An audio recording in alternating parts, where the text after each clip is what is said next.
आजकल इंसान इसलिए खुद को नहीं पहचान पा रहा है क्योंकि हमारे आसपास बहुत सारी चीज़ें ध्यान भंग करने वाली हैं। टेक्नोलॉजी, सोशल मीडिया और तेज़ रफ्तार ज़िंदगी के कारण लोग अपने अंदर की शक्ति, धैर्य और फोकस खो रहे हैं। आजकल लोगों को सब कुछ तुरंत चाहिए, मतलब उन्हें सब कुछ बिना इंतज़ार के मिल जाए। विल पावर का मतलब होता है किसी चीज़ के लिए लंबे समय तक मेहनत करना, लेकिन आजकल लोग आसानी से हार मान लेते हैं। लेकिन कुछ लोग होते हैं जिन्हें हारना पसंद नहीं, चाहे वो जिस भी परिस्थिति में क्यों ना हो। और ऐसी ही कहानी मैं आपके सामने लेकर आया हूँ, जिसने कहा था चैंपियन गिरता है लेकिन रुकता नहीं।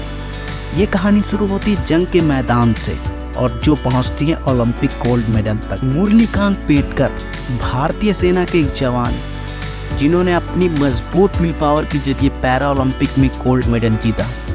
और ये कहानी शुरू होती है 1965 की, जब भारत और पाकिस्तान के बीच जंग चल रही थी।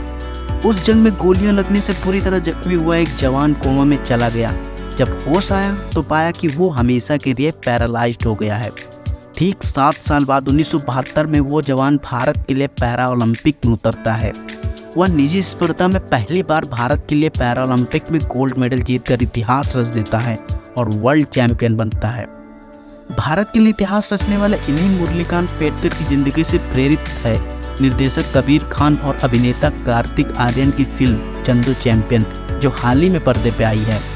वर्ल्ड चैंपियन बनने से कहीं पहले मुरलीकांत पेटकर की कहानी शुरू होती है भारतीय सेना के एक जवान के रूप में, जब वो बॉयज बटालियन में थे। कुश्ती, हॉकी एथलीट्स खेलों में हमेशा से अव्वल आते थे। वो बताते हैं 1965 में भारत और पाकिस्तान के बीच लड़ाई चल रही थी और हम कश्मीर में थे। थोड़ी देर में हमें सीटी की आवाज़ सुनाई दी। हम सब नए थे और हमें लगा कि शायद टी ब्रेक के लिए सीटी बजी थी, लेकिन वो हवाई हमले का अलर्ट था। मेरे साथ के सैनिक बंकर छोड़ के निकल गए। इतने में हमला हो गया। दोनों तरफ से भारी गोलाबारी हुई। मुझे भी गोलियां लगी। एक गोली मेरी रीढ़ की हड्डी में लगी। वो गोली आज भी मेरी रीढ़ की हड्डी में है। गोली लगने के बाद मैं वहाँ चट्टान से गिर गया। जब नीचे गिरा तो पीछे से आ रही सेना का टैंकर मेरे ऊपर से निकल गया। मैं अस्पताल में भर्ती रहा। लंबे समय तक मुझे अपना नाम भी नहीं याद रहा था। फिर मुझे पता चला कि मैं कमर के नीचे से पैरालाइज्ड हो गया हूँ। मैं अस्पताल में 18 महीने से कोमा में था और मेरी याददाश्त जा चुकी थी। एक दिन मैं अस्पताल में अपने बेड से गिर गया। मुझे वो दिन याद आ गया जब मैं पहाड़ी से गिरा था। सब कुछ मुझे याद आ गया। मुझे लगा कि मैं पाकिस्तानी इलाके में पकड़ा गया हूँ और मैंने सामने बैठे जनरल साहब को गर्दन से पकड़ लिया। सेना में हमें सिखाया जाता है कि पहले दुश्मन को मारो फिर मरो। वो बोल रहे थे कि हम भारतीय हैं, लेकिन सैनिक होने के नाते मैं मानने को तैयार नहीं था। मैंने कहा आईडी दिखाओ। फिर मैंने एक नर्स को देखा, वो भारतीय सेना की नर्स थी। तब जाकर मैंने उस जनरल को छोड़ा और माफ़ी मांगी। पर उसके बाद मुझे खूब मार पड़ी, पर जनरल साहब ने सबको रोका। रिहैबिलिटेशन के लिए शुरू हुई तैराकी मुरलीकांत पेटकर को पैरा ओलंपिक तक ले गई और जर्मनी में 1972 में उन्होंने गोल्ड मेडल जीता। साल 1972 के उन चंद दिनों के बारे में मुरलीकांत ने बताया था। जब हम जर्मनी पहुंचे तो वहां रहने वाले कई भारतीय वहां हैं। उन्होंने मुझे फूल दिए। मुझे विजेता बनने जैसा एहसास हुआ। फाइनल में बिल्कुल नर्वस नहीं था। तब मैं वर्ल्ड रिकॉर्ड के बारे में नहीं सोच रहा था।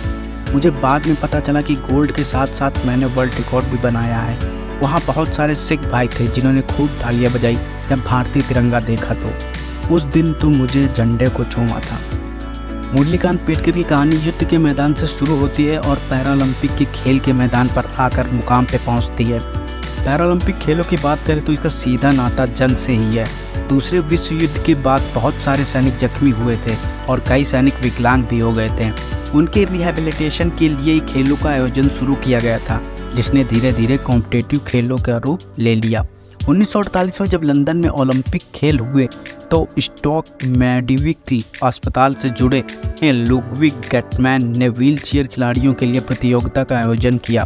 बाद में इसने पैरालंपिक खेलों का रूप ले लिया। मुरलीकांत कहते हैं कि खेल खुशियों का सकारात्मक लेकर आता है, जबकि जंग तबाही और तकलीफ। मुरलीकांत आज भी खिलाड़ियों के साथ सक्रिय हैं। 1972 में भारत को गोल्ड दिलाने वाले मुरलीकांत को 2021 में पद्मश्री से सम्मानित किया गया। यूथ ओलंपिक में निजी स्पर्धा में पहला गोल्ड मेडल जीतने के लिए भारत को 21वीं सदी का इंतजार करना पड़ा था, जब 2008 में अभिनव बिंद्रा ने गोल्ड जीता था और 2021 में नीरज चोपड़ा ने दूसरा गोल्ड जीता। लेकिन तैराक मुरलीकांत पेडकर ने आज से 52 साल पहले ही भारत को पैरालंपिक में उसका पहला गोल्ड मेडल दिला दिया था। ये वो दौर था जब भारत में पैरालंपिक के बारे में शायद ही बात होती थी। शारीरिक रूप से विकलांग खिलाड़ियों के लिए कोई खास सुविधाएं नहीं थी और तैराक जैसे खेल में तो आज तक भारत ओलंपिक में कोई मेडल नहीं जीत पाया है। पेडकर का सफर इस बात का जीता जाता उदाहरण है कि अगर इंसान अपने अंदर विश्वास और धैर्य रखे तो कोई भी मुश्किल या हालात उससे रोक नहीं सकती। उन्होंने अपनी डिसेबिलिटी को कभी कमजोरी नहीं बनने दिया बल्कि अपनी ताकत बनाए रखा।